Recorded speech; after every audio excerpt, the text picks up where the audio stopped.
And Bhavik and Nikhil, I think a huge gratitude and a thank you is due to both of you because of the kind of support you've extended over years. Bhavik and Nikhil have been two universal people who traveled with the teams at all locations, doing this masterclass with the same amount of enthusiasm, engagement, and we couldn't thank you enough. So I would like to call upon Mr. Rohit Bahadur to felicitate Bhavik and Mr. Yogesh Kumar to felicitate Nikhil. Let's have a huge round of applause. I'm sure this was as enriching as it was intended to be.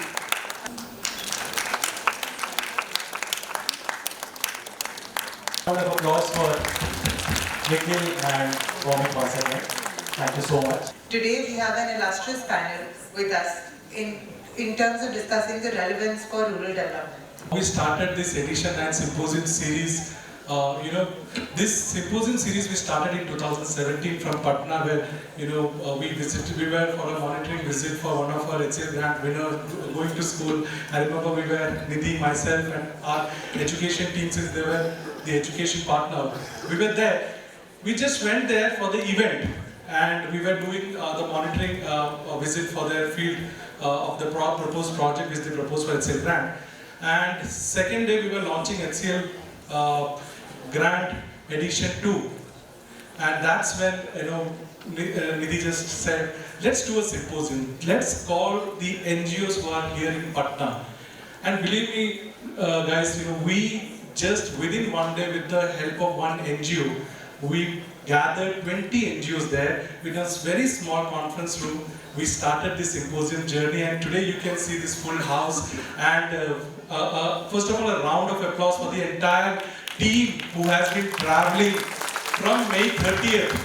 May 30th we started our symposium from Bangalore, we went to Trivandrum, from Trivandrum we went to Mumbai, from Mumbai we went to Ahmedabad, from Ahmedabad we went to Jaipur, from Jaipur we went to Guwahati, from Guwahati we came to Raipur, and today we are culminating the entire symposium series in Delhi. This has not been an easy journey. Believe me, ये जो हम symposium series कर रहे हैं, this is for NGOs. I would like to invite upon Professor Dr. Suresh Kumar, Medical Director, Lok Nayak Jayaprakash Hospital, along with Mr. Ravindra Singh, Chief Executive Officer, Skills Council for Persons with Disability, Dr. Nidhi Pundhir, Vice President, Global CSR, HCL Foundation, Mr. Rahul Kushresh, Strategic Alliances, Office of the Principal Scientific Advisor to the Government of India, and our moderator, Mr. Nikhil Pant. तो आज का हमारा जो panel discussion है वो G20 को लेके है, और G20 की प्रेसिडेंसी से कैसे हम CSR को लेके SDGs को अचीव कर सकते हैं। और जो हमारे पैनल ऑफ एक्सपर्ट्स में बड़ा एक वाइड रेंज है, और निधि भी हैं, वो टुवर्ड्स द एंड में उनसे रिक्वेस्ट करूंगा कि वो समिंग अप भी करेंगी। और सभी NGOs के लिए हमारी कोशिश ये है कि इन सेशंस में कुछ टेक अवे रहे, कुछ चीज को लेके आप अपने काम में कैसे एम्बेड करें ताकि उससे आपका इम्पैक्ट इंप्रूव हो जाए। बिकॉज ये जो CSR का पैसा है ये शेयर होल्डर मनी है, it is not tax payers money. इसको हम कैटालिटिक फंड की तरह कैसे यूज कर सकते हैं, उस पर बहुत कुछ डिपेंड करता है NGOs के ऊपर। तो आई थिंक मैं सबसे पहले रविंद्र जी से रिक्वेस्ट करूंगा, उनसे एक बड़ा इंटरेस्टिंग एसोसिएशन है हमारा। जब मैंने मिनिस्ट्री में CSR कोर्स शुरू किया था, आई थिंक ये आप मेरे से पहले या दूसरे बैच के स्टूडेंट हैं हमारे। आपको सेकंड बैच था, तो मैं कोर्स डायरेक्टर था मिनिस्ट्री में उस समय। और मुझे ये आज देख के इतना अच्छा लगा जब रॉबिन ने मुझे बताया कि रविंद्र आ रहे हैं। आज वो CEO हैं सेक्टर स्किल काउंसिल के, जो पीपल्स विद डिसेबिलिटी के लिए काम करती हैं, कि जिस अधिनियम को 1 अप्रैल 2014 से लागू किया मिनिस्ट्री ऑफ कॉर्पोरेट अफेयर्स ने, अब हम 10वें साल में हैं उसके। तो रविंद्र जी आप थोड़ा ये बताएं, आज हमारे ऑडियंस में मेजॉरिटी या मेरे हिसाब से सभी के सब सिविल सोसाइटी से हैं, कि इंक्लूसिव डेवलपमेंट, क्योंकि आप जिस क्षेत्र में काम कर रहे हैं उसमें जो स्टैंडर्डाइजेशन और स्किलिंग को लेके आप आई एम श्योर काम कर रहे हैं, उसमें इस ग्रांट का क्या महत्व हो सकता है रूरल एरियाज के लिए। क्योंकि अगर हम लोग रूरल एरियाज में यूथ को, बच्चों को, ऐसे 3 एरियाज हैं HCL ग्रांट के, एनवायरनमेंट, हेल्थ, एजुकेशन, पर्यावरण, शिक्षा, स्वास्थ्य, तो क्या कोर एलिमेंट्स हैं जो कि हमारे NGO भाई बहन जो आए हुए हैं वो ध्यान में रखें जब वो अपनी प्रपोजल राइटिंग करें या वो नीड असेसमेंट के लिए जाएं। और ये भी मैं आपसे रिक्वेस्ट करूंगा, क्योंकि आप एक सेक्टर स्किल काउंसिल को रिप्रेजेंट करते हैं, कि किस किस्म की एबिलिटीज या लेवल ऑफ प्रोफेशनलिज्म एक्सपेक्टेड है एनजीओ से आपकी तरफ। Thank you Nikhil. So Nikhil को तो चाहे आप सुनते जाइए, पूरा दिन भी निकल जाएगा और मन नहीं भरेगा। एक इतने अच्छे वक्ता हैं और CSR पे इतनी रुचि रखते हैं और इतना ज्ञान है इन्हें कि बस सुनते ही जाइए। So thank you, Nikhil, and first of all, thank you, Rachel Brand, for inviting me for this program. एक तथ्य बिल्कुल स्पष्ट है, डिसेबिलिटी जीवन का एक अभिन्न अंग है. It is integral to life. All of us have faced disability of some form, temporarily, sometimes in our life. A lot of people are born with disabilities, and a lot of people get affected on account of debilitating illness. So ये एक ऐसा जीवन का हिस्सा है जिसे कि हम नकार नहीं सकते। बचपन की उम्र के ऊपर अगर देखेंगे तो लगभग 1/3 पर्सन्स इन इंडिया किसी न किसी फॉर्म ऑफ डिसेबिलिटी से अफेक्टेड है, विजिबल और इनविजिबल।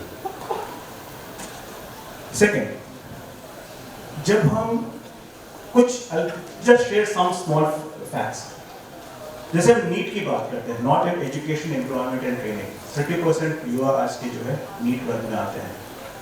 जब ये डिसेबल्ड सेक्टर का आता है सवाल, तो ये कई गुना बढ़ जाता है। एंड रूरल एरियाज में this figure is practically double. The education level, the literacy rate is 49% for PWDs in rural area. Second fact, India एक 5 ट्रिलियन इकोनॉमी की ख्वाहिश रखता है अगले 2-3 साल में, जिसमें से कि 1 ट्रिलियन आएगा एग्रीकल्चर से, 1 ट्रिलियन आएगा मैन्युफैक्चरिंग से और 3 ट्रिलियन आएगा सर्विसेज सेक्टर से। रूरल एरियाज में एग्रीकल्चर लेबर पार्टिसिपेशन डिक्रीज कर रही है, क्योंकि युवा वर्ग एग्रीकल्चर से नहीं जुड़ना चाहता है। एज एंड व्हेन उनकी एजुकेशन बढ़ती है, अवेयरनेस बढ़ती है, ख्वाहिश बढ़ती है, तो वो ये तो सर्विस या मैन्युफैक्चरिंग सेक्टर में जाता है। आज की तारीख में अगर आप देखेंगे, सीमेंट की खपत रूरल एरियाज में ज़्यादा है बनस्पत अर्बन एरियाज में। अनदर फैक्ट, जब हम अपने कंट्री का 100वां इंडिपेंडेंस डे सेलिब्रेट करेंगे 2047 में, हमारी इकोनॉमी लगभग 30 ट्रिलियन होगी, पॉसिबली सेकेंड में चलेगा। ग्रोथ रेट्स जो है वो होंगे। While it is a matter of pride, it is a matter of very serious concern also. The wealth concentration is happening in certain hands, so the divide between poor and rich will increase. It will increase further more when we come to rural India, and we talk about disabled population. The figures are alarming. आज की तारीख में लगभग आप census देखेंगे तो वो कहता है 2.68 crore, but actual figures anything between 10 to 15% of India is disabled, visible, invisible. तो नंबर्स, आंकड़े आपके सामने हैं। 60% युवा हैं उसमें से, जो आज युवा हैं 40 साल बाद बुजुर्ग होंगे। अगर आज हमने उन्हें सशक्त नहीं किया, we have not enabled them and empowered them now, imagine the pressure on the social sector at that point of time. It is very important we start acting. 2 छोटी रिक्वेस्ट है HCL से। एक तो असिस्टिव टेक्नोलॉजी की हम बात करते हैं। WHO रिपोर्ट कहता है 2.5 billion people globally require assistive glasses. Another 1.37 billion people require assistive technology of different form. आज हम अपने क्लास अगर हॉल में देखेंगे, लगभग 40% लोग ऐसे जो चश्मा लगा के बैठे हैं। हम में से कितने ऐसे बिना चश्मे के अपने जीवन एरिया को पूरी तरह से पूर्ण कर सकते हैं? This is assistive technology. So I request HCL Grant to do 2 small steps. One is if there can be a process where her school में एट ग्रामीण क्षेत्र में या सेमी अर्बन एरियाज में या एरियाज जहाँ पे कि बिलो पॉवर्टी लाइन बच्चे पढ़ते हैं, वहाँ पे अगर हम किसी प्रकार का आई टेस्टिंग कैंप्स चला के उन्हें लो कॉस्ट चश्मे दिला सकते हैं। बहुत से बच्चे इसलिए ड्रॉप आउट हो जाते हैं, उन्हें क्लास में बोर्ड नजर नहीं आता है, पढ़ेंगे क्या? Second, Thank you. So before going to this question, I just introduce in terms of like what is this office, because many of you must not be knowing. कि ये ऑफिस क्या करता है. So this is a scientific advisor office to Prime Minister and Government of India. And just for information, Dr. Abdul Kalam was the first principal scientific advisor for the country. Right now we have PSA. Our role in the country is to see science and technology intervention for the society, for the development, whether it's economic development or the social development. And you must be knowing that Science 20, apart from G20 which is going on as a part of that, is led by our office and PSA is the chairman, where we are talking about 2-3 things, where we have brought all the scientific advisors from all 20 countries and we are seeing how we can take science for inclusivity, diversity and underprivileged society. We are discussing on. There is one mandate which is called as One Health. We are going to discuss on One Health also, how we can take One Health mission. We are coming out with the One Health mission, and next is the livelihood missions. So there are few missions.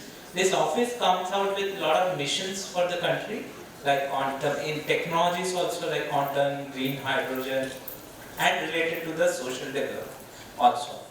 Now, we have multiple divisions. We have a strategic alliance division whose role is basically to facilitate collaborations, having science, technology and innovation intervention for social impact. So that's the role of the Strategic Alliances division, and it's a new division in this office which basically came out when the pandemic hit the country and we were looking for solutions, that what can help us, what kind of technologies or research or any kind of solutions which can come to us and we can implement with the help. You will not believe, we got more than this 700, 800 technology solutions which can help us to fight pandemic. Almost 60, 70 solutions were commercialized during that time and all with the support of industries. So we realized there is a lot of momentum coming from the industry side to support social impact, having science, technology and innovation. And in 2019, when there is a change in the CSR law also, where the science, technology and innovation related to the sustainable development goals can be supported under CSR law, clause 9A and 9B. 9A is for incubators and 9B is for centrally funded research institute. So there we started focusing, and you will not believe during COVID time, like from a technology of a startup, from IIT Madras, we established almost 52 hospitals within 3 months. It was an extension hospital and it is difficult to get an inch of land from the state government. But we got 15,000 acre land from the state government and all 52 hospitals were funded by industries. Not a single hospital by the government. We were importing reagents from outside during the COVID and we were facing a lot of false problems. And then we realized why we should not make it. We called a lot of foundations there, even Rockefeller, Gates Foundation, very bigger foundations from international, they came forward, they gave us grants to our researchers and they developed. We made a platform with the help of TCS, it's also a philanthropic platform, and we exported all this reagent to the African countries. That's where the technology, when it comes for a social impact, it has a sustainable and scalable impact actually. And that's where we are focusing on. Similarly, MyLab, everybody might have used self-testing kit of MyLab. They are from rural India, they are not from any of the premier institutions. They were not incubated anywhere. They just send us a message on WhatsApp that we have this technology, what we do. We just called them, we understand, oh, they have the crucial technology. We incubated them in NCL Pune. We told them, please help them to develop the first testing kit, and it was the first self-testing kit in the world which has come from a solution. So this is where we want how foundations, NGOs can come forward and support technologies, because they are not the people who can implement on the ground. You are the people who has to implement on the ground, and this is where you can come forward. And I should tell you, we were able to do 300 plus projects in 1.5 years, all supported by industries and foundations. Not a government We realized we were only a team of 4 or 5 members. We realized we should not be a bottleneck for the country. A lot of people are coming forward to support social impact technology. We thought, okay, let's come out with a platform. We developed a platform called as Manthan, Journey of Ideas, to support sustainable development goals.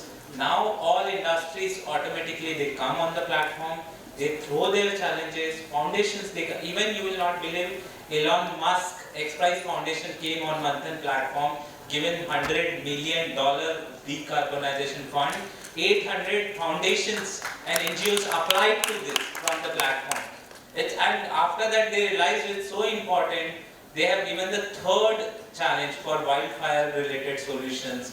They have also come out for a challenge where they wanted to source ideas from all of you, that what are the areas you wanted to get funds. And many of the solutions have gone from many of your foundations or researchers, innovators, NGOs, where they have absorbed and now they are opening as a global challenge.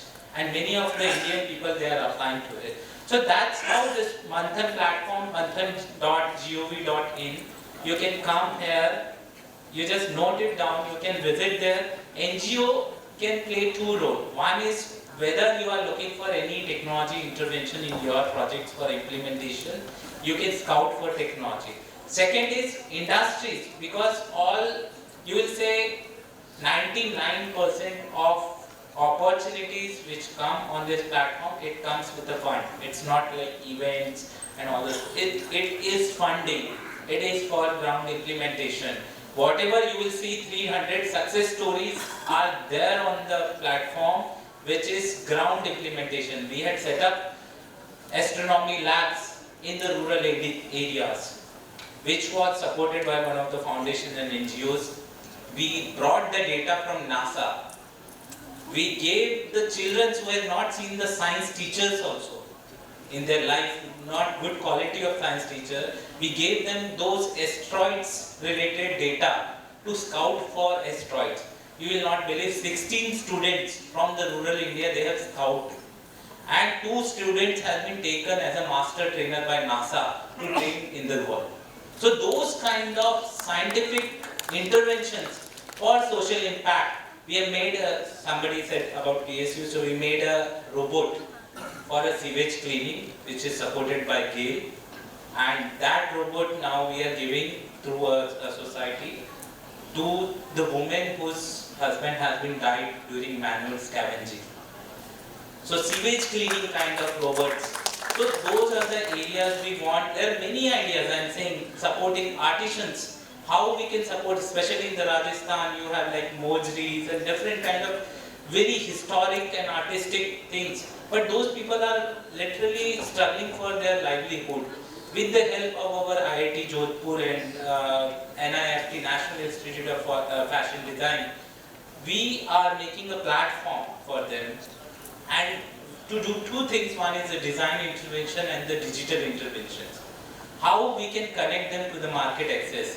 How we can make their business to show to the world, and how we can take the feedback from the market and give it to them to improve their artistic work. We are coming out with the women technology parks in the rural area, and just to add, we have set up 7 science and technology clusters in India with the recommendation of Prime Minister Councils. Clusters are nothing, they are group of research institutions, NGOs, foundations, incubation centers, industries coming together. These clusters are in Delhi, Bangalore, Hyderabad, Bhubaneswar, Jodhpur, Pune, and you as an NGO can also join hands with these clusters.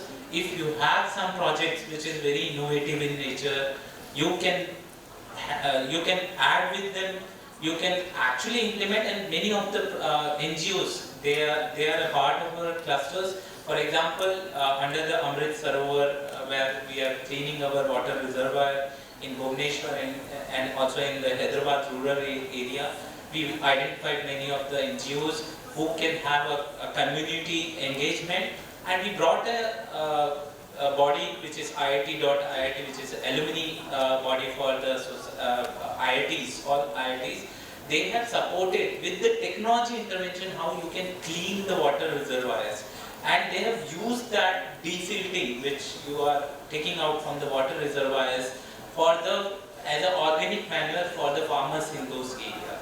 We have also come out with the Kisan Mitra platform where we have housed more than 2000 plus technologies supporting farmers in this area, and it's not only like we are promoting them through DD Kisan. If you have seen any of the channel, IFCO has funded, we are making episodes on those technologies, and you can see those technologies are shown in DD Kisan through our interventions.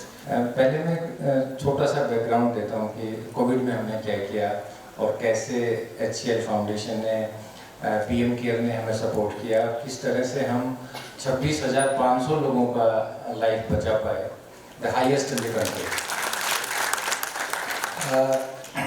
जैसे ही Covid शुरू हुआ हमारे पास 51 ICU beds थे और हमें कहा गया कि आपको ये संख्या बढ़ानी है, डबल करनी है, और 100 बेड हमने कर दिए। फिर भी कहा कि नहीं ये तो बहुत कम है, बहुत ज़्यादा ह्यूज ICU बेड्स की डिमांड है, ऑक्सीजन का बहुत भारी शॉर्टेज था, आप सभी ने देखा।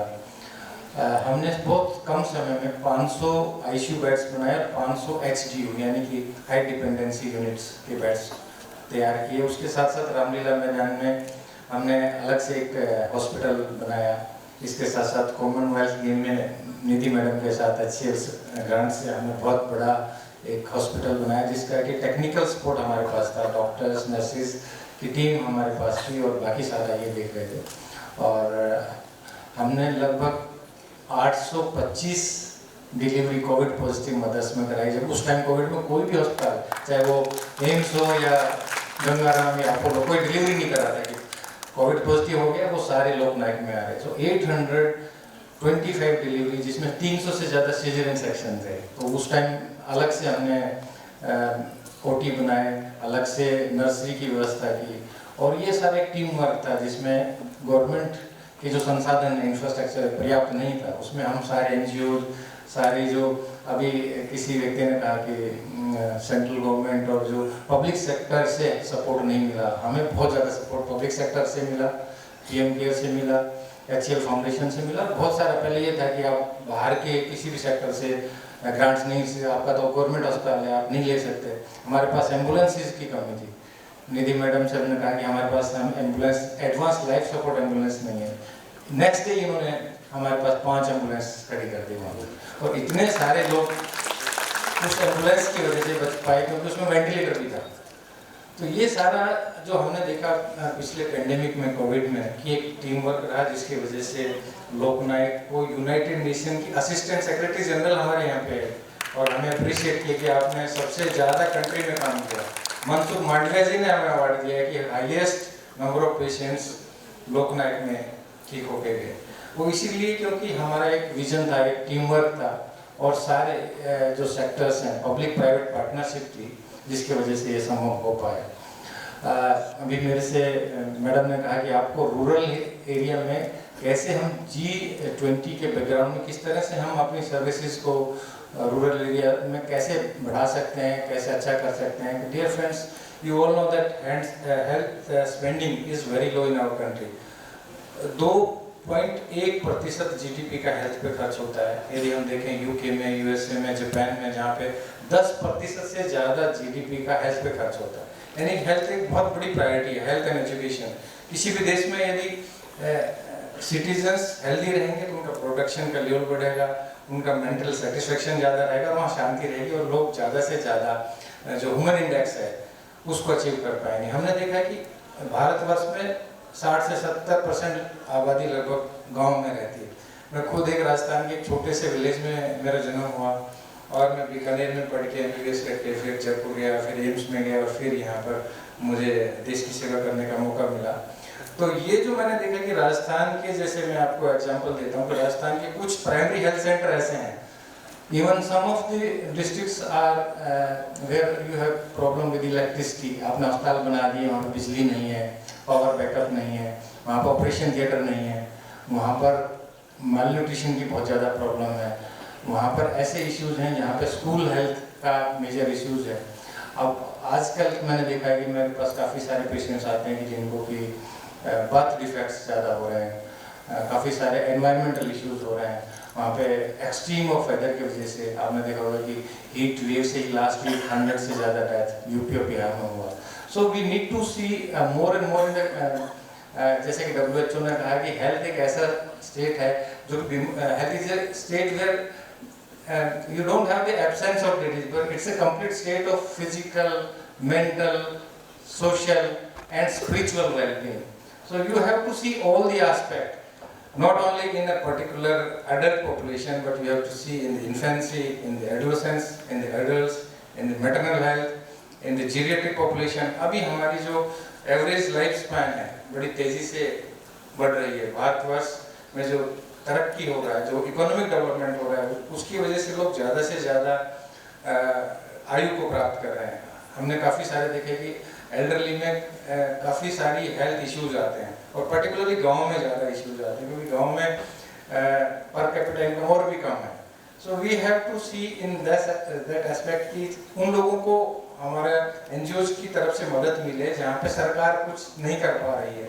सरकार का, क्योंकि जैसे मैंने बताया कि स्पेंडिंग बहुत कम है, तो ये जो स्पेंडिंग है CSR के माध्यम से, PPP मॉडल के माध्यम से हम बेटर वहाँ पर सर्विसेज मुहैया करा सकते हैं। और ये जो इस तरह का जो हमारा प्रोग्राम्स है, सिम्पोजियम है, ये मैं समझता हूँ कि अर्बन में तो आपका सबसे ज़्यादा फोकस रहता है। HCL फाउंडेशन जो है वो CSR विंग है HCL टेक कंपनी का, which is an IT company, और HCL फाउंडेशन भारत में पिछले 10 वर्षों से कार्यरत है।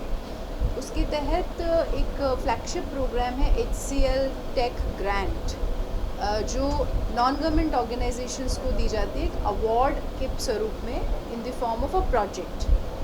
तो वो हम हर साल एक 16.5 करोड़ का कमिटमेंट करते हैं, but it's a process for which NGOs have to voluntarily apply. Non government organisations जो हैं वो वॉलंटरीली इसके लिए अप्लाई करती हैं। और हम लोगों ने जब देश का भ्रमण किया 2016-17 में, तो हमें ये जानकारी लगी कि आप शायद हम लोग ऐसी बात कर रहे हैं जो नॉन गवर्नमेंट ऑर्गेनाइजेशंस को इतनी क्लियरली नहीं समझ में आ रही है under the mandate of CSR law.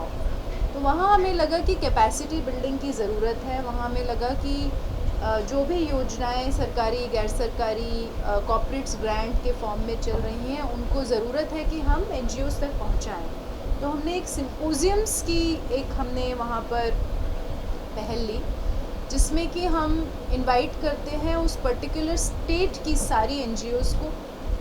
हालांकि NGOs पास के स्टेट से भी आती हैं, दूर दराज से भी आते हैं, और वहाँ पर एक सुबह से लेकर शाम तक चर्चा होती है कि किस तरह से इनोवेटिव प्रपोजल्स बनाए जा सकते हैं, किस तरह से ग्रांट के फॉर्म में वो अप्रोच कर सकती हैं कॉर्पोरेट्स को, किस तरह से वो अच्छे प्रोजेक्ट सामने ला सकती हैं। तो आज का जो कार्यक्रम है उसमें लगभग 250 से 300 NGOs, 200 to 300 NGOs are attending this. Their leaders are attending this. There has been conversation on the CSR law. There has been conversation on the people with disabilities, their inclusion. Government's principal advisor has been here from Honorable Prime Minister's office. We also had Dr. Suresh from LNJP Hospital. तो अलग अलग तरह के experts आते हैं। There was a session by NGO Box and our own technical expert Mr. Nikhil Pant on nuances of the CSR law. तो इसमें हम लोग educate करते हैं NGOs को कि उन्हें governance कैसे clean रखनी है, किस तरह से अकाउंटेबिलिटी उन्हें हायर लेवल पे इस्टेब्लिश करनी है, किस तरह से कॉर्पोरेट के साथ कदम से कदम मिलाकर पार्टनरशिप में काम करना है, और लाइकवाइज कॉर्पोरेट को भी उनके साथ काम करना है। और चर्चाएं होती हैं, और ये हमारा इस सीरीज़ का नवा सिम्पोजियम था। हमने कर्नाटका से शुरुआत की, हम रायपुर गए, हम असम गए, नॉर्थ ईस्ट गए, हम लोग महाराष्ट्र में थे, अलग अलग प्रांतों में हम लोगों ने ये सिम्पोजियम्स किए हैं। और आज एक कंक्लूडिंग सिम्पोजियम है जिसमें कि रूरल डेवलपमेंट क्षेत्र के काफ़ी अच्छे ऑर्गेनाइजेशंस यहाँ पर आए हुए हैं, सरकारी लोग आए हुए हैं, एक्सपर्ट्स आए हुए हैं, इनोवेटर्स आए हुए हैं, बहुत सारे IT सेक्टर के जाने माने व्यक्ति जो चाहते हैं कि रूरल डेवलपमेंट के क्षेत्र में किस तरह से डेवलपमेंट पे जोर देना चाहिए, इंक्लूसिव डेवलपमेंट पे जोर देना चाहिए, सस्टेनेबल डेवलपमेंट पे जोर देना चाहिए, शिक्षा, पर्यावरण और स्वास्थ्य के क्षेत्र with in the umbrella of education, health and environment. And we've been keeping to this commitment. More than 95 crores has already been committed over last 9 editions, and more than 30 NGO partners are already working who have been awarded the grant in over last 8 editions. कुछ एक उदाहरण दे सके, कुछ NGO जो आप लोगों के साथ जुड़ने के बाद वो किस तरह से इम्प्रूव हुए हैं? तो देखिए, इसमें जो सिलेक्शन होता है NGOs का, they are already NGOs who are doing quite well and their models are extremely good. It's a competitive grant.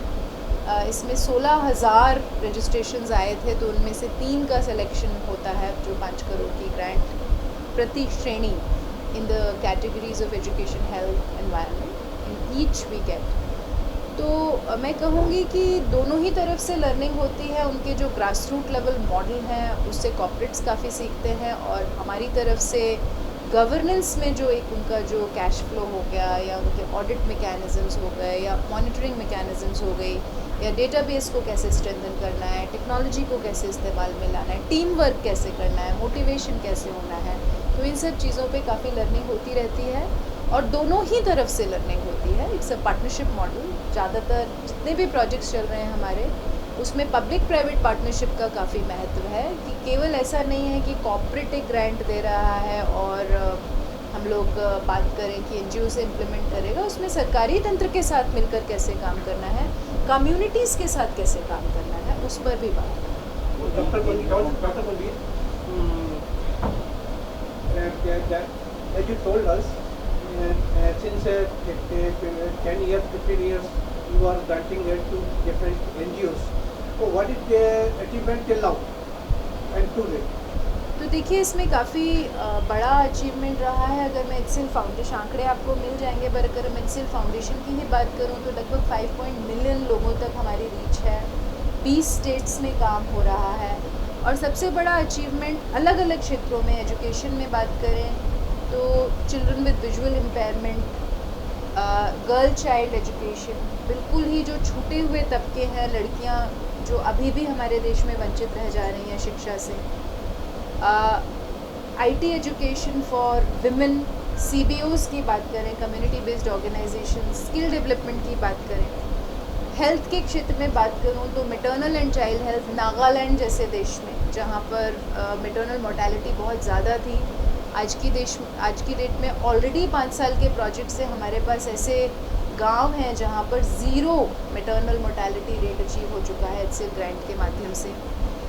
Disability में बात करें तो कश्मीर जैसे रीजन में भी हमने ऐसे प्रोजेक्ट्स किए हैं जहां पर household level access available है, बहुत सारे बच्चों को लिम्स मिल चुके हैं, बहुत सारे औरतों को अचीवमेंट हो चुकी है, हियरिंग डिसेबिलिटीज़ पे काम हो चुका है, एनवायरनमेंट पे काफ़ी काम हुआ है, पानी के क्षेत्र में बहुत काम हुआ है.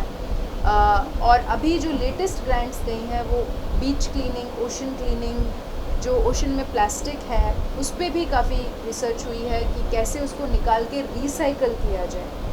वेस्ट के क्षेत्र में बहुत काम है, रूरल एरियाज़ में किस तरह से वेस्ट मैनेजमेंट किया जाए. तो मल्टीपल अचीवमेंट्स कहूँगी, लेकिन इसमें एक जो सूत्रधार है कि इनोवेशन का जो सूत्रधार है कि जो प्रॉब्लम है उसको कैसे कुछ गैर सरकारी संस्थाएं जहाँ पे बहुत स्ट्रॉन्ग लीडरशिप है, पाथ ब्रेकिंग उनकी टीम्स हैं, किस तरह से वो एक हायर लेवल पैशन और कमिटमेंट के साथ ग्रामीण क्षेत्र में रहकर कम्युनिटीज़ के साथ मिलकर किस तरह से सोल्यूशन निकालती हैं और उस पर डटी रहती हैं. ऐसे भी काम हुए हैं जहाँ पर MNREGA, अगर हमने 5 करोड़ किया तो MNREGA का भी फंड लगभग 25 करोड़ का यूटिलाइज हुआ है. तो मल्टीप्लाई हो गया स्कीम्स का यूटिलाइजेशन, और बहुत सारी ज़मीन कम्युनिटी गवर्नेंस हरित क्रांति के क्षेत्र में आ चुकी है. मैडम, आपका अपना अनुभव क्या बताता है कि किन क्षेत्रों में अभी और काम किया जाना चाहिए और क्या आपको आस्पेक्ट लगता है? देखिए, अगर मैं बात करूं हेल्थ में तो आज की तारीख में 2 बड़े चैलेंजेस देश के सामने खड़े हुए हैं, जिसमें ऑफ कोर्स कोविड के बाद बहुत बड़ा एक चैलेंज है कि जो आफ्टर मैथ है, कि कि सभी को हुआ लेकिन किसी न किसी फॉर्म में प्रभाव छोड़ के गया है, तो उस पर क्या काम करना है। दूसरा नॉन कम्युनिकेबल डिजीज़, जिसमें हम कैंसर की बात करें, मेंटल हेल्थ की बात करें, डायबिटीज़ का बर्डन, अभी अभी पैनल पे दुनिया के सबसे ज़्यादा डायबिटिक लोग हमारे देश में हैं, तो बहुत बड़े चैलेंजेस हैं। लेकिन उसके अलावा प्राइमरी हेल्थ केयर में भी ऐसा नहीं है कि काम करने की ज़रूरत नहीं है, और उसके लिए आप एक यूनिफॉर्म आंसर नहीं दे सकते हैं, क्योंकि अलग अलग प्रदेश में, अलग अलग डिस्ट्रिक्ट में, अलग अलग ब्लॉक में अगर मैं कहूँ कि चलिए यहाँ पर मैटरनल चाइल्ड हेल्थ का कार्यक्रम ठीक चल रहा है, तो अरुणाचल प्रदेश में अभी भी काम करने की ज़रूरत है, बेसिक इम्यूनाइजेशन भी करने की ज़रूरत है। तो वो आपको रेलेवेंस देखनी पड़ेगी क्षेत्र के हिसाब से, कहाँ से आपको कहाँ काम करना है। शिक्षक में इंक्लूजन एक बहुत बड़ी नीड है, IT एजुकेशन एक बहुत बड़ी नीड है, डिजिटल डिवाइड जो एक बहुत बड़ा चल रहा है। फिर एडोलेसेंट रिप्रोडक्टिव हेल्थ पे काम करने की बहुत ज़रूरत है। किशोर हमारा बड़ा डेमोग्राफिक यूथ कंट्री है, हम कहेंगे सबसे यंग कंट्री है हमारा, लेकिन उन युवाओं के साथ क्या हो रहा है, उनकी स्किलिंग में क्या हो रहा है, उनके कॉन्फिडेंस बिल्डिंग का क्या हो रहा है, उनकी मेंटल हेल्थ का क्या हो रहा है, उस पर भी काम करने की ज़रूरत है।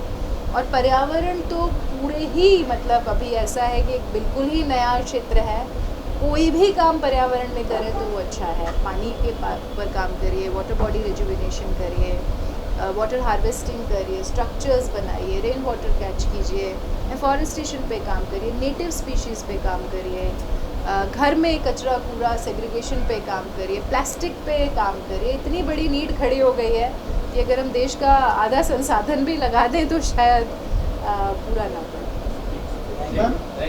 मैम मेरी क्वेश्चन है, लास्ट 3 फिस्कल ईयर CSR के लिए आपने कितना पैसा खर्च किया और किन किन कैटेगरी पर खर्च किया? मैं आपको पूरे 10 साल का आंकड़ा दे देती हूँ। 1000 करोड़ का व्यय हम लोग कर चुके हैं CSR के थ्रू। 10 साल HCL फाउंडेशन को हो चुके हैं, अभी 12वां साल हमारा चल रहा है। लेकिन हमने केवल लॉ की वजह से काम नहीं शुरू किया, हम लोग 2011 से काम कर रहे हैं। इनफैक्ट HCL टेक ग्रांट भी हमारी CSR लॉ जब बन ही रहा था तब अनाउंस हो गई थी। तो इतना व्यय है, और इसमें यदि मैं बात करूँ, हमारा अधिकतर जो 30% प्लस है वो एजुकेशन में है, followed by some similar proportion in health, और इसमें हमारा एक बहुत बड़ा काम एनवायरनमेंट पे हो रहा है। अभी अभी हमें वाइस प्रेसिडेंट ऑफ इंडिया ने फेलिसिटेट किया नेशनल वाटर अवार्ड्स, जिसमें हम फर्स्ट बेस्ट इंडस्ट्री की तरह उभर कर आए हैं।